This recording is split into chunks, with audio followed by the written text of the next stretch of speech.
नमस्कार भावांनो आणि बहिणींनो, आजचा व्हिडिओ हा लाडकी बहीण योजनेबद्दल आहे, त्यामुळे व्हिडिओ पूर्ण बघा. तर सगळ्यांसाठी आनंदाची बातमी आहे. लाडकी बहीण योजनेचे अर्ज परत सुरू झाले आहे. ज्या बहिणींनी अजून अर्ज केलेला नाही किंवा ज्यांच्या लाडकी बहिणीच्या ह्याच्यात यादीत अजून नाव नाही, त्यांनी व्हिडिओ पूर्ण बघा. तर कोणती महिला अर्ज करण्यासाठी पात्र असेल तर अर्जदाराचे वय 21 ते 65 वर्षादरम्यान असावे. अर्जदार हा महाराष्ट्र राज्याचा निवासी असावा. अर्जदाराचे वार्षिक उत्पन्न हे 2.5 लाखापेक्षा कमी असावे.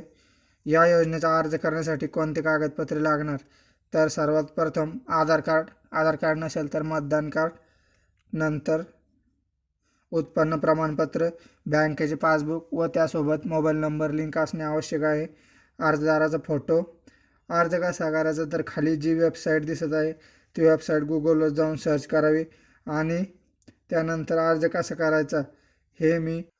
करायचा हा व्हिडिओ मी आधी बनवला आहे. वरती व्हिडिओ आला असेल तो व्हिडिओ बघा आणि खाली डिस्क्रिप्शनमध्ये पण लिंक दिलेली आहे. व्हिडिओ आवडला असेल तर लाईक करा, चॅनलला सबस्क्राईब करा. भेटूया पुढील व्हिडिओमध्ये. धन्यवाद.